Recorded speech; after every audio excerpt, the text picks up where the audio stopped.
Bonjour très chers amis fidèles internautes, heureux de vous savoir nombreux devant vos postes téléviseurs pour nous suivre. Aujourd'hui, je ne suis pas seul, je suis avec mon confrère Ridolphe Kossa, Tonton Promo, et Théophile Munganga, l'intellectuel, Global Talk.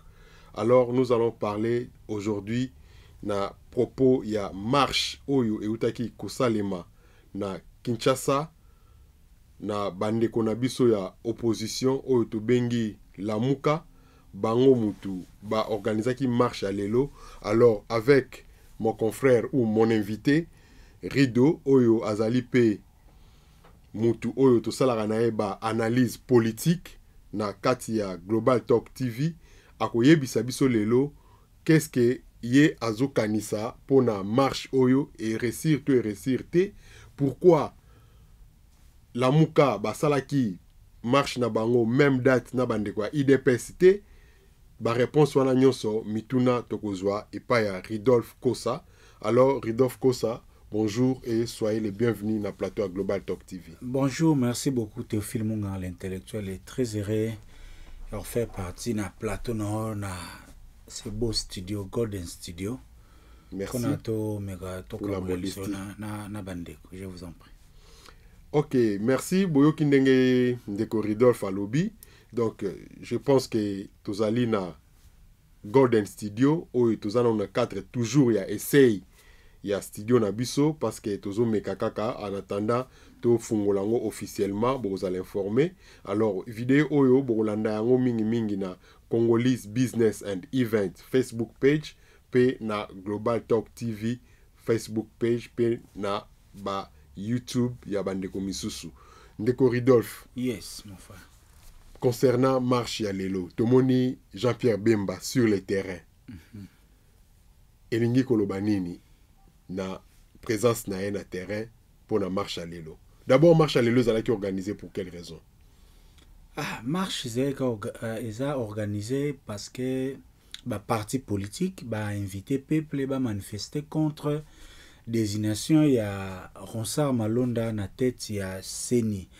Désignation où il est dans contexte où il est et parti politique principalement il y a opposition et des approuvations, mais aussi il y a pouvoir, comme nous avons vu tantôt le jeudi passé. L'IDPS avait entamé, avait lancé l'ego et là c'était autour de l'opposition naturelle, parce que l'IDPS a un pouvoir représenté ici par Lamuka, de manifester des approbations à Bango contre Ronsard Malonda. Oyo, pour la plupart, il n'est pas opportun aujourd'hui. Banana na mise en place ya Seni pour na bato ebele bazo senga ke basa d'abord audit ya gestion ya nanga audit ya fichier makamebele, puis basa la réforme. Et quand je dis réforme là, je pense maintenant même directement na Jean-Pierre Bemba. Imaginez une nouvelle loi électorale où par exemple un condamné na un tribunal international a coquille aux la candidat. Au moins que à l'aise na l'interprétation de tous en la législative passée. Donc en un mot, peuple congolais à travers appel il y a parti au bazar en désaccord na démarche il y a FCC lobby non et non pour eux. Il faut que commencer d'abord la mise en place la réforme de CENI, contrôle la CENI. Après, on va voir parce que pour eux, ils sentent l'odeur, il y a Nangabis. Nangabis, c'est le mot qui convient. Alors, comme on va sentir odeur à Nangabis, pourquoi que ça la marche mi balé? Moi, c'est que je ne comprends pas Ezali Boye. Ezali que dans IDPS, ils sont partis au pouvoir. Mais IDPS, apparemment, Azo se comporter comme toujours à l'époque où Azaki na opposition. Yemoko Aza na pouvoir, Yemoko Azo contesté sous makambu misusu nakati ya pouvoir au bazanango. Et ils ont pesa moi confusion. Pourquoi ba organiser qui marche une fois pour toutes la Muka IDPS na ba tendance politique nyonso pour bango nyonso bazana objectif moko. Bazo boya likambuya Ronsard, baboyi likambuya Seni. Ils allaient représenter les sous pour une fois na candidat à FCC. Mais Sikoyo, Ronsard a se prononcé comme à se présenter qui comme candidat à FCCT. Mais pourquoi les lots bandeko ba politiciens bazoboya? Se présenter candidat à FCC ou pas, ce n'est pas un secret des politiciens que nani première personnalité à CENI a un rôle très déterminant dans le processus électoral. C'est comme l'arbitre. Et FCC a répété les meilleurs artisans de la tricherie à l'élection à Bisso. Depuis Baoutana AMP, MP, les lots FCC. Donc, Bazakou, tu as besoin de aux la ticket officiel ya Kanabango. Mais il sait comment tirer les ficelles, comment bousculer les lignes pour toujours pouler na bango abîme. Parce que la tricherie, comme tu le vois toujours tantôt, publication, ils ont dernier acte. Mais tricherie, ils ont depuis genèse, le processus. Donc, au balbakou, tout que comptage et bulletin tantôt, ça ne compte pas surtout dans la démarche au bon bassin là tricherie. Bref, pour nous résumer, Ronsard déjà bazo lié derrière comme un poulain de nanga et un nanga comme quelqu'un qui a travaillé pour l'intérêt à FCC. Et on reproche même à Malonda que c'est lui qui serait l'artisan. Il y a majorité au USA en Assemblée nationale. C'est tout l'Assemblée nationale. Et donc, yemutu ba liste ndenga bandeki ça dépendait na ba inscription bandeki ko zwa ko kata nani ko bimsa nani. Et on te mona ba biloko du genre quelqu'un comme Jean Goubal abimate. So on te mona abimaki mais ba yakinde ko destituer mais Jean Goubal abimaki. Toro kenata ba Mike Mukeba na national, un peu de petites histoires comme ça juste pour confirmer la thèse selon laquelle que la plupart des députés au bazar sont désignés par la machine et non par le bulletin et le peuple. Mais la question pour est-ce que IDPS a contre Malonda, la Mukasa contre Malonda, pourquoi c'est les mêmes jours? Ça se comprend un peu facilement parce que nous sommes un peu en politique. Bien sûr, les intérêts sont convergents. Malonda est gênant même pour l'IDPS et même pour la Muka. Mais chacun a sa particularité en termes de démarches. D'abord, IDPS a allié na FCC, a pouvoir. Je pense que ce qui IDPS a commis à niveau lélo, a quitté cadre institutionnel, a revendiqué nari, a utilisé comme moko ya ba levier ou ba arme ou ya zanango. Parce que déjà les partenaires en face, les FCC, na démarche na yé, a celui ce qui était. Il y a déjà des actes qui se sont posés. Voyons un peu dans la décision il y a Kabound. Janine Mabunda a été reçue par le chef de l'État, Félix Tshisekedi. Semble-t-il qu'ils avaient rassuré que Kabunda a longate par rapport à l'accord. Parce qu'il y a 5 qui ont maintenir na Kabunda Zalawana. Mais ça il est bien, c'est qui est la majorité au Parlement. Déjà, et Bimaki, ils ont déjà grand de sable oyo. Après, on est l'équipe sous na déjà dans la loi Minako par rapport à l'indépendance et à la justice. Parce que en quoi une coalition serait utile, ceux qui partenaires à cause de l'initiative, il y a loi, où il faut changer, même donner dans l'espace, il y a une politique générale, il y a répression à Bisso sans olober la partenaire. Parce que l'air ba l'excès ba Kabound a sa majorité, télé Kabound a les cas qui na bureau FCC. Et c'est là qui ba solo là qui ba s'accorda qui, je m'excuse s'il vous plaît. Ba s'accorda qui. Mais l'air est comique et l'élo, bino bozo kende bo sala changement dans loi électorale. Et pardon, changement na fonctionnement de la justice. Bocha parquet et bandaro dépendent si le plan disciplinaire de la ministre de la justice. Et ça changement moral majeur. Et surtout que justice est parmi les faire des lances où il y a partenaire à Baron Félix. Déjà le rôle là directement, bon, bisous toi la majorité, on va faire ce qu'on veut. Et je pense que c'est pour cela il dépêche aussi. Ok, nous avons une majorité, mais majorité n'a bino, ils ont une institution.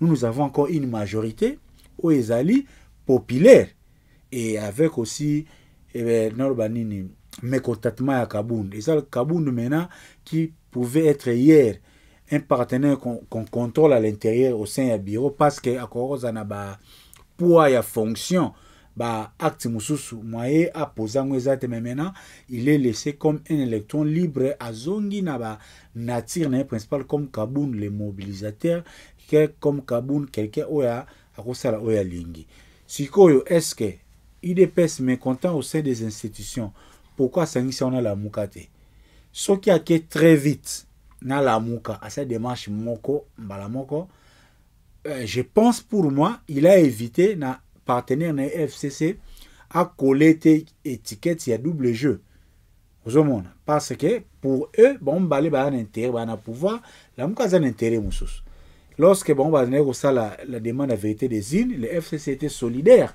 avec Félix Tshisekedi et l'avant même tina cour constitutionnelle malonda au bazo mettre les lots azalaki expert ya seni a défendre qui pour les comptes du F et pour les comptes il y a président Félix Oyo akumaki annonce de l'alliance na FCC tima kamezaki na cour constitutionnelle donc ikilingeke bima neti certes bazana ba divergence mais dépendant ba axe ça ma conséquence nango ceux qui bazaki les mêmes jours donc mon mbala moko rupture parce que bon on est jusque là ba komi na ba décision moi ba comment na ba décision extrême exacte parce que dans tous les sens la vie de la nation la vie du pays ils ont dépendre d'un comportement na bango comme des partenaires. Merci pour la réponse Nayo, mais est-ce que l'objectif na bango ils atteint? Est-ce que déjà le col va ponir on sort de l'autre côté? Est-ce que vous croyez que pour bon va marcher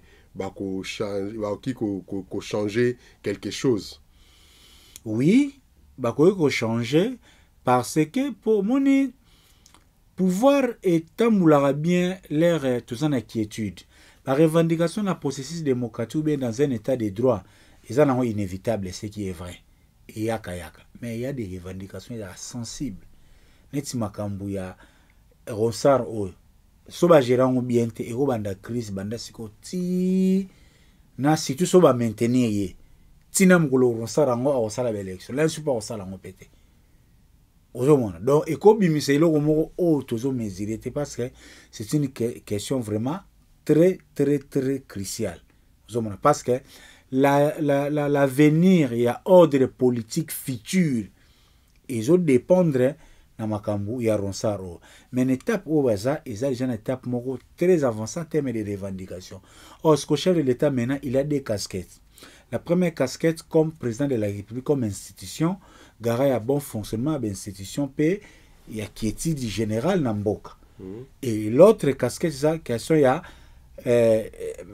IDPS comme partenaire na FCC comme mutuya IDPS le quoi déjà ça y a un thème tazo géré c'est Kabunda za intérim a désolidarisé mais là maintenant il revient de naïe comme chef de l'État. Est-ce que lui comme institution il va entériner Andi Mayango na contexte oyo et lequel on a désigné et que na parlement boycott salami batu ba bimi na balabala?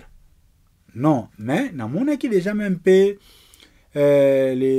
l'évêque qui ça le général Soni Kafuta parce que yé mutubazo incriminé puis ma casque parmi ba argentier à tricherie wana que alors les premiers jours déjà où IDP ça salé ma bonne était sous c'est pas avec sous effet l'église des Énéis sous menacé pour la énième fois alors ba qui que bango bazana problème té ceux qui ba institution ba sengil ceux qui ba institution ba sengil bango ba bandela ba ko bandela bango bazana problème té mon eza déjà un petit pas. Et puis même le président Félix et qu'on a communication et l'homme na conseil des ministres et qu'on flottait que il serait mieux processus à destination et le contexte moko apaisé. Donc jusque là les annonces officielles te que ba renoncer na démarche wana et ça peut officiel te que ba confirmer et ça entre ciel et terre. Mais position siko ya bandeko ya dynamique ya opposition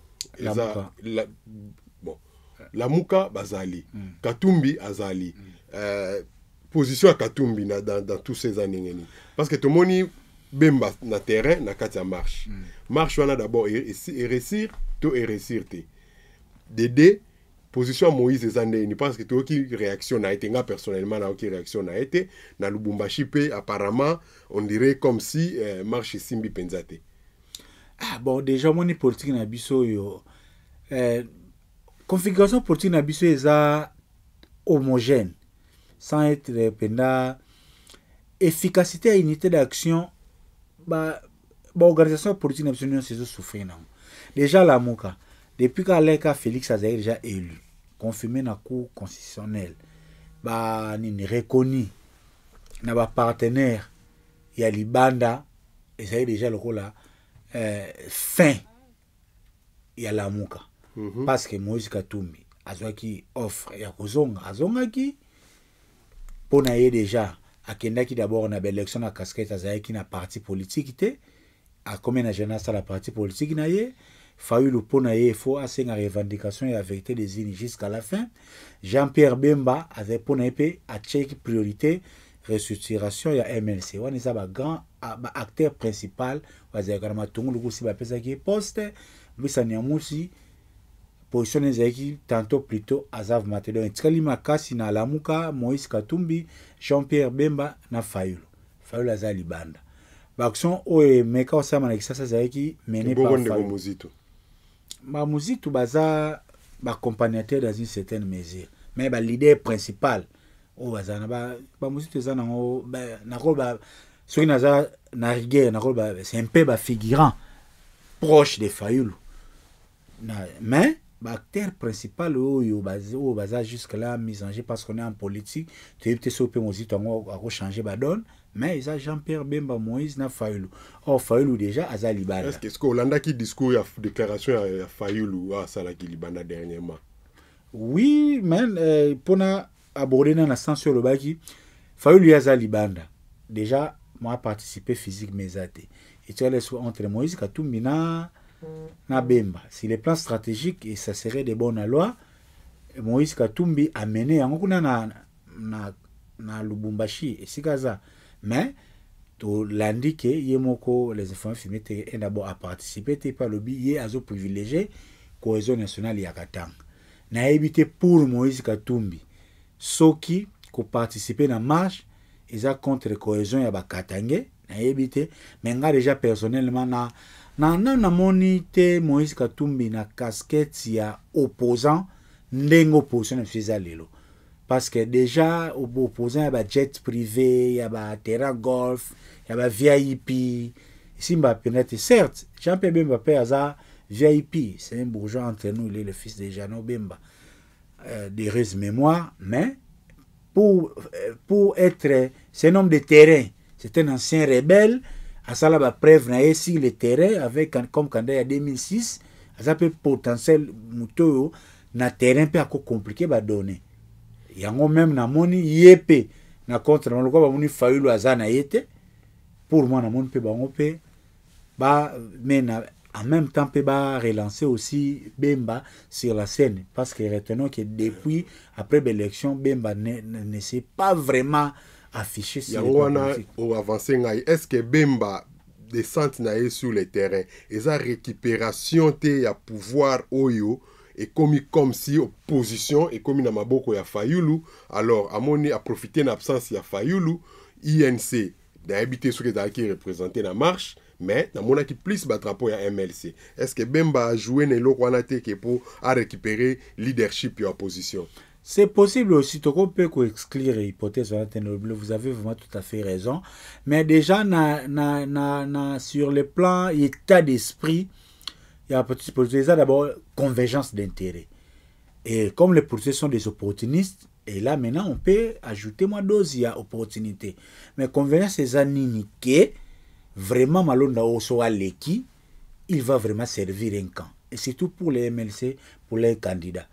Ceux qui à qui jouer na kawana est-ce que vous comprenez que ba parti na biso dans la plupart ezana no na ba fondateur na bango vivant nano se dépasser na ba kolo parti te do ezo dépendre na ba imer na ba vision na nyonso ya ba kolo parti est-ce que le Bemba aza capable d'accepter les MLC à présenter un candidat so yaza candidat Mais il ne sera plus candidat.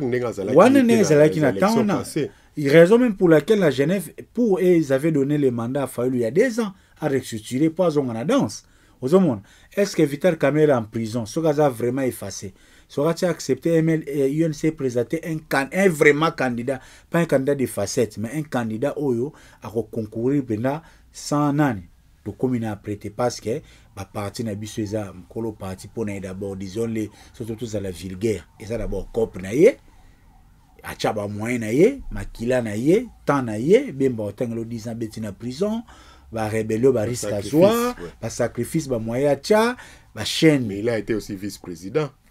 On n'en dit qu'on fait pas. Il y a encore une question à haute voix. Est-ce que l'idée va partir après? Il y a que se surpasser batika pena parti tekama na ba gestion rationnelle comme innovation politique et puis que la génération na bonne ezala difficile mais tu vivons na ba génération so bon ba l'équipe et l'équipe ba génération ou eza biologique ou bien na ba base biologique peut-être on peut voir ça mais Bemba azaki na raison bimana balabala parce que la peuple déjà aligné malonda te et en même temps c'est en profiter pourquoi pas aussi d'amener les pions na potentiel adversaire sur le plan interne comme Fayoulou. Mais est-ce que Bazan a intérêt à usala na adversaire politique parce que Bazan na front commun moko, Bazan na objectif moko, Bazan na combat moko? Non, bango déjà il faut se dire Bazan sur na combat moko. La muka objectif principal les aiki l'élection. L'air déjà kaka le président Félix est entériné. La matière a été vidée. Ils ont tenté de réformer la Mouka, mais ça n'a pas tenu parce que d'abord, à un moment, Moïse Katumbi a commis prébabim sa porte-parole de l'opposition. On a Bemba, ça la tour de rôle. Fayoulou. Et puis il faut comprendre aussi, Fayoulou à son niveau, aïe pas au lâcher parce que l'opportunité où il y a qui à Genève. Fayoulou a certaines affaires politiques qui ont beaucoup d'abus, oui, mais à un engrenage. Excusez-moi. Azena un engrenage politique au azwa qui a monté na campagne. Oui. Fayoulou avant campagne, Fayoulou avant l'élection. Na après Fayoulou après avant l'élection na après aza pli regardi par rapport à moyen au pays au isbachela qui est. Siko ye ba kiwa na linko perdre amote. Ozomona comme un politicien et comme un courageux aussi, il faut se le dire. Quand même les laser sont ba moyen wanate. Azo meka il y a ba dernière prise na ye. OK, to komo kende na suka. Est-ce que président Félix a la chance ya ko la reconduire na deuxième mandat na la présidence? Non, c'est trop tôt pour se prononcer.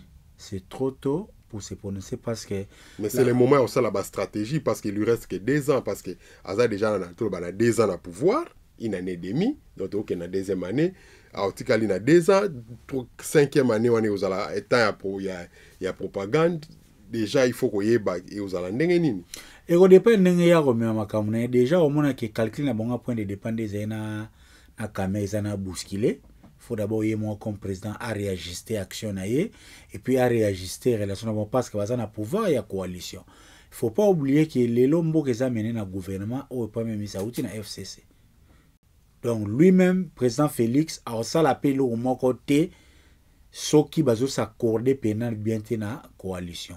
Ou soit, il y a une cohabitation, il y a un garant, il y a une institution, à l'anda babilo, il y a un intérêt général, na espace prérogatif au constitution PCA, à tikeli FCC responsabilité, so bo bongisa bango, so bo bebisa bango, peuple azo bango, à témoin. Mais déjà, l'île Oya Bandaki a marqué qui bien na gratuité enseignement. Si déjà avec indépendance et la justice va se attribuer à moi. Moi j'ai toujours dit, pour Nanga, ça c'est mon opinion personnelle, l'élo a kende après une gratuité.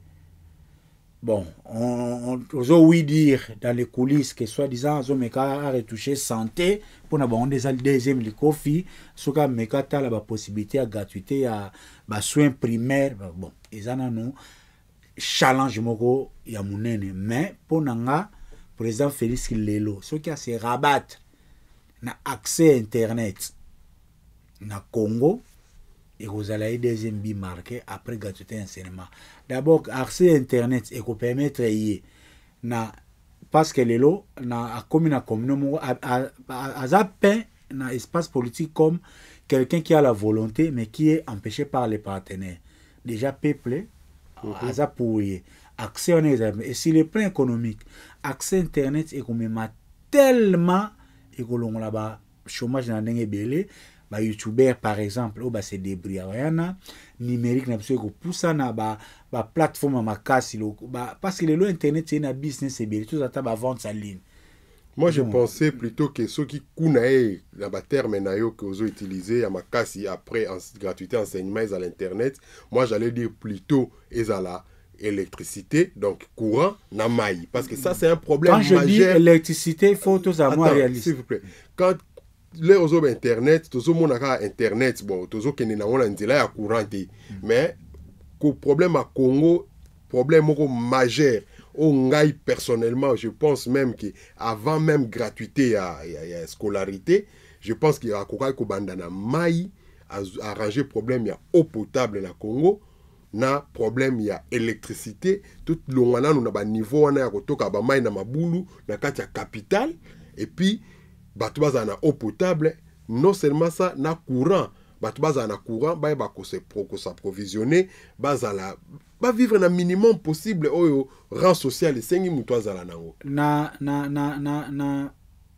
oui na Congo ça ba besoin tout est à faire à refaire tout yo le banga le accès à l'internet yorobi corona mai mutusolobi akoloba pe kolia bilanga mais les batala bo état de lieu il y a secteur et tout ça niveau nini et que soit combien de temps au monde or courant n'état na biso za lelo pour abanda ces solution lo balem sona ba fin 2020 soupe ko débordé ko raté ko échappé mais quand je dis l'internet na so raccourci le Nigeria le espace il y a Afrique anglophone et ça li ba preuve na ya ne on a soka zu internet a en place ba na fibre optique ba cheli biso sans courant internet ane usalani yoka na ya on a zoloba internet c'est bien na ye azana ba support ebele téléphone ou ba charger na nini muke eza possibilité d'abord et ko booster industrie il y a culture cinéma na musique les industries wana et que créer emploi moko oyo imaginez na potentialité ya Congo parce que le Nigeria là a salika yango et le lo azo compliquer économie sud-africaine. Nigeria a compté le nombre d'habitants a favoriser accès internet a politique culturelle moitié ba devise oyo mbongo izokota na cinéma nigérian na musique nigériane mbongo aso rozale lobby albo la sous courante sans compter sur le plan politique et faciliter so lobby go anaka beyaka mo ba ka go na yo. Merci beaucoup. To comme presque na souka poto kende ko souki sal toute une dernière question na osengo à la bref par rapport à Tanabiso Kabila candidat à la présidence 2023 oui ou non? Rêve. Non. On est ça va rêve. Bemba. Ça dépendra de l'évolution de la situation politique. Fayoulou. C'est encourageant aux candidats. Mais à quoi retirer dans selon la constitution. Moïse Katumbi. Donc il y a la charité pour y a l'ingaza président pour protéger l'intérêt économique. Chadari. Non, ce sont des gens qui dépendent de la volonté de Kabila. Merci beaucoup. Vraiment, je crois que vous allez qui satisfait na moi. Bref, entretien na biso na ndeko Ridolphe. Merci na Olivier Bamanya na réalisation. Merci na endroit où esika o tozali à Golden Studio. Alors merci na bino batubolandi bo partager émission oyo bo landango na Congolese Business and Event et puis na Global Talk TV oyo ya Théophile Munganga l'intellectuel. Merci à vous et prochainement. Restez connectés, stay connected. Merci. Bye. Bye.